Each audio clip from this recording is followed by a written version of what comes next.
Hi, can you introduce yourself, please? My name is Alejandra. I'm a Colombian, and I am here in New Jersey to study my master's degree in language education. So can you tell a bit more about your English instruction and how did you learn English and what was it like for you? To be honest, I learned to speak English in Colombia, and I started to study English when I was about 21 or 22 years old. And I decided to study in an institute, and then I got a job where they required someone who would speak English, and I got a job even when in that time I didn't speak very well. Mm-hmm.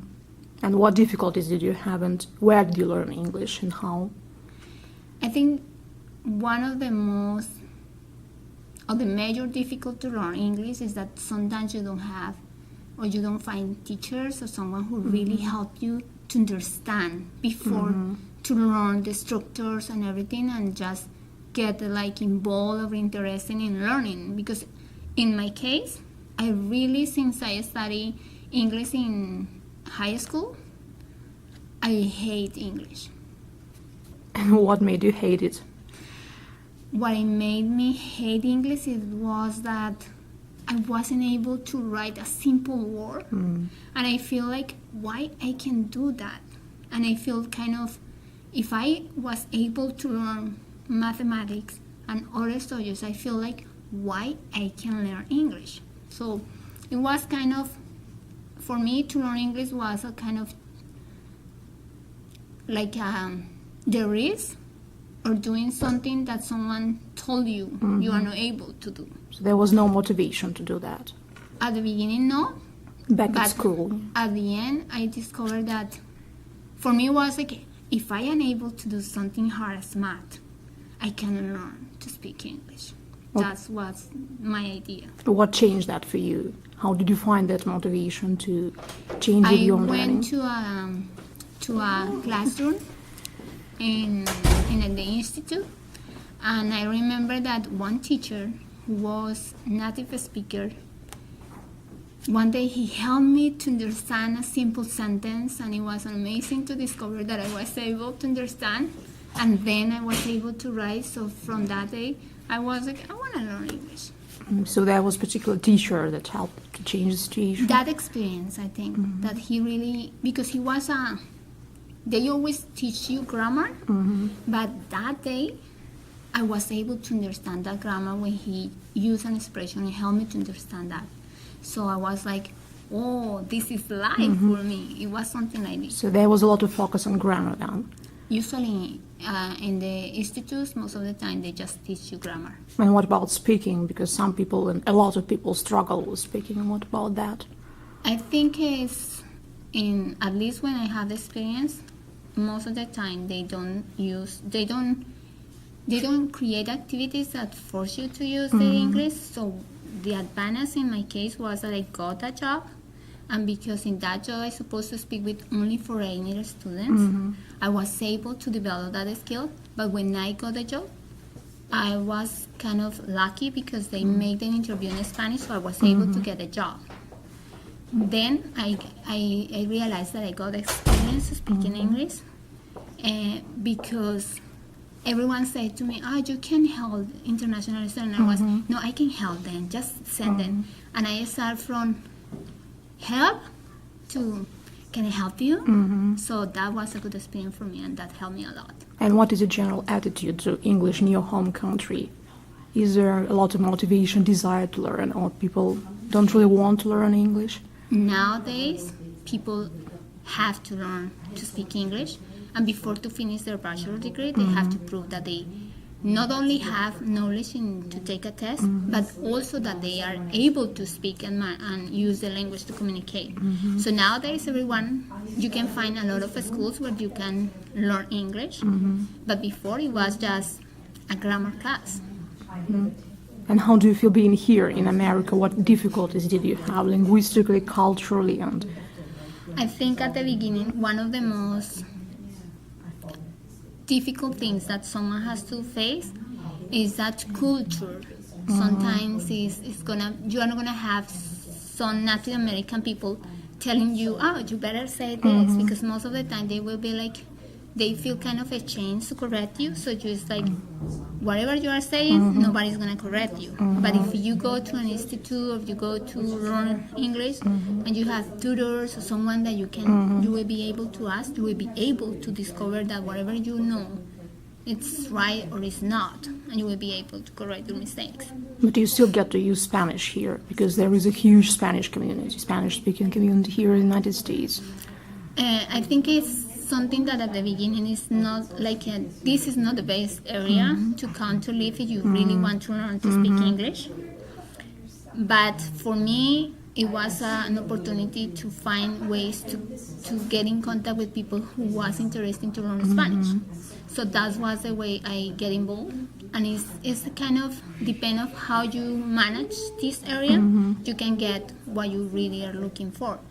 I had been living with families that they only speak English. It's what I try to do to continue taking advantage of my knowledge in Spanish, but at the same time having an opportunity to improve my English skills. And how do you feel using English? Do you feel like a different person switching between languages? Or is it just switching codes for you? No, I think that sometimes you feel different when you are not able to communicate what you really want to communicate. And sometimes you feel like kind of, oh, I would like to be able to say this in another way, because there are sometimes you can find the words to say what you want to say, how you feel in your native language. But I think there are many ways in where no matter what language you are speaking, or at least I feel that I try to be myself. Like most of the people, usually I ask for native speaker and Spanish speaker about how they perceive me, and most of the time I found the same kind of conclusion. So I feel like we are not able to communicate sometimes some things, but you still have an opportunity to be yourself as much as you really want to keep who you are. And you are who you are when you speak Spanish mostly, I guess. I feel I am able to express better who I am and my feelings when I am saying or expressing these feelings in Spanish. So you speak a lot of Spanish here, living here? I am teaching Spanish, so I think I use a lot of Spanish. And you teach American people? American people or people that they don't speak any Spanish. And what is this experience like for you teaching American Spanish in their country? What is it like? It is an amazing experience to discover how much they want to engage the Spanish language and how they perceive us and how much they start to change their stereotypes, ideas they have. You know there's a faculty room over here. I'd like to ask you to switch because we're all going to be coming and chit-chatting. Sure. Do you know where the faculty room is, Alejandra? Yes. So what is it like for you to teach Spanish here in America? I think it's one of the most beautiful experiences, not only because I am able to use my native language, but also because it's incredible how Americans are embracing the idea of learning the other language. And it is, I think it's the best opportunity to let them also to know my culture, and they are just learning about that. Many of ideas they have about our culture are just stereotypes. So that's amazing. There is a stereotype that Americans don't want to study other languages, and they are monolingual, they expect everyone to speak English. Do you think it's true? Because you are doing something to prove it wrong. No, and I realize that there are many schools that, at least in New Jersey, they are looking to improve the knowledge of Spanish. So it's interesting how much they really start to care about other language, which is also an opportunity to think about other cultures and to know more about what is going on around the world. So I think it's interesting that they are doing that. And do you think it's important to learn a language for that? What is their attitude to learning Spanish? Their attitude to learn Spanish, they think that it's important. But I always ask them, why you really want to learn Spanish? And they say, well, we have to think that many people in this country speak that language. There are also many countries who are developing business, and most of them are people that speak Spanish are doing this job. And in China, we are developing our business. So Chinese and Spanish and are like the basic language that they want to learn, because they just realize that we are Americans, but there are other people around that they need to learn from. It's very tricky to teach Spanish because it has a lot of variations. And what variation do you teach? Well, many people, when I try to get my students, most of them they say, "Are you Colombian?" And I, yes, I'm Colombian. Oh, that's good, because they consider, or according with the information they have, that Colombian people, they speak with no too much accent. So they prefer this kind of teachers. And I was, okay, yeah, I can teach Spanish. I don't think so. We have different kind of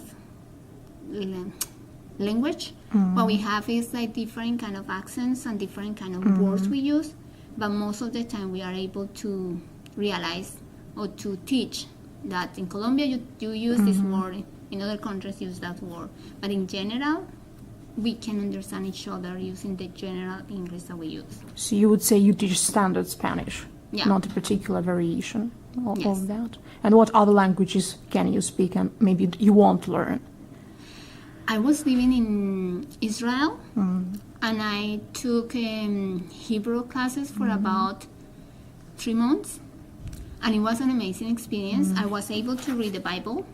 I didn't understand what I was saying, and it was amazing to be able to understand this kind of, like, there is no vowels, there is no letters, but you are able to pronounce something and you are able to read the Bible. It was an amazing experience, and I really feel sad because I couldn't continue with my studies but it was an amazing, be able to read the Bible, and even when you don't understand what you're saying, was an amazing experience. I think in language, always you learn something from people, and I can forget for me, it's like even when I don't speak Hebrew, I can hear some words, and I always think, oh, that's Hebrew. That's good. So I feel like it's good. Learning from others is one of the most incredible experiences. And are there any other languages that you would like to experience or to explore in the future? I think Chinese, it will be something interesting, because last year I was working in a school where they were focused on teaching Spanish and Chinese. So that language, I really was like, oh, that would be interesting to be able to speak with the amount of people that speak that language. I didn't know they have a lot of people, and I learned a lot from their teachers that they were teaching there. So I really think it would be interesting to learn Chinese. And finally, what advice can you give to people trying to learn a new language, especially at an older age, after 20 or something, because life can make you do that? So how do you go about that? I think the best advice is just make the decision. Don't think that it's terrible to make a mistake. Just start with someone. Find someone who will be able to teach you. Find the way that you really feel confident and something that you can enjoy. My first advice is try to listen something about the language you're going to start before to start the classes. Don't spend too much money going abroad, like going to another country without having the experience of learning the basic things, because you need someone who you will be able to ask. Then take the risk, make your bag, buy a ticket, and find the best place to learn the language. Just about speaking at the end of the day. Yes, go. Thank you very much. Gracias, and all the best to you. Gracias.